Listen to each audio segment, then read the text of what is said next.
रक्षाबंधन से पहले मोहन सरकार ने लाडली बहनों को बड़ी सौगात दी।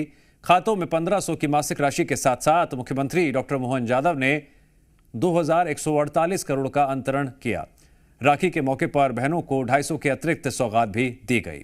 सरकार इसे महिला सम्मान और सशक्तिकरण का कदम बता रही है, लेकिन इस सौगात के साथ एमपी की सियासत भी गर्मा गई। कांग्रेस रोजगार और आत्मनिर्भरता का मुद्दा उठा रही है, सवाल पूछ रही है, जवाब बीजेपी की तरफ से भी आया।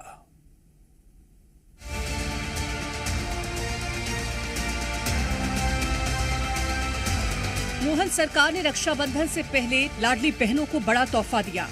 1500 की मासिक राशि के साथ ही सीएम डॉक्टर मोहन यादव ने कुल 2148 करोड़ का अंतरण किया। सरकार इसे महिला सम्मान, सशक्तिकरण और विकास की सौगात बता रही है।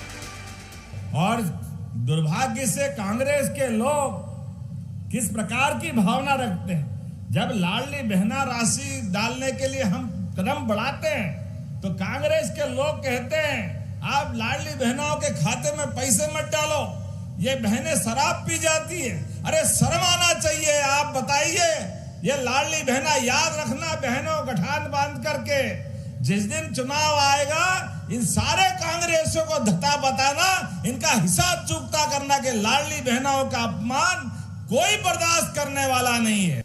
लेकिन लाडली बहनों की सौगात ने भोपाल की सियासत में सियासी तापमान बढ़ा दिया। कांग्रेस ने सरकार की नियत और नीति दोनों पर सवाल उठाते हुए आरोप लगाया कि रोजगार और स्थायी आर्थिक अवसर देने के बजाय खाते में रकम डालकर सियासी जमीन मजबूत की जा रही है। विपक्ष का सवाल है कि खजाने पर बढ़ते दबाव और कर्ज के बीच आखिर इस योजना का मॉडल कितने लंबे समय तक टिकेगा। ये हालत ऐसी है कि आप 1200 रुपये, फिर 1500 रुपये और समय समय पे 200-250 रुपये आप डाल रहे हैं। इससे क्या संबल मिलता है, इससे क्या सशक्तिकरण होता है, मुझे बताइए। क्या 10, 20, 30, 50 रुपये दिन में लोगों का क्या कैरियर बन जाएगा या उनका भविष्य सुरक्षित हो जाएगा? अरे आप रोजगार की बात क्यों नहीं करते हो? आप उनको स्थायी रूप से सशक्त बनाने की क्यों बात नहीं करते? 1 करोड़ महिलाएं, चलिए ठीक है, और फिर कर्ज लेते ऊपर से, कि कर्ज लेके फिर आप पैसा बांटते हो। तो एक तरफ तो आप उनको 250 रुपये दे रहे हो, लेकिन ये कर्ज भी तो आप उन्हीं से वसूल करोगे ना, आज नहीं तो कल। उधर बीजेपी ने पलटवार करते हुए कांग्रेस पर महिला विरोधी सोच रखने का आरोप लगाया। बीजेपी का कहना है कि लाडली बहना सिर्फ रकम ट्रांसफर करने की योजना नहीं, बल्कि महिलाओं को आर्थिक फैसलों में मजबूत बनाने की पहल है। कांग्रेस शुरू से ही उसका स्वभाव रहा है महिला विरोधी रही है। अभी महिला सशक्तिकरण बिल भी इसके ऊपर नारी वंदन बिल आने वाला था, उस पर भी कांग्रेस ने उसका विरोध किया और उसको पारित नहीं होने दिया।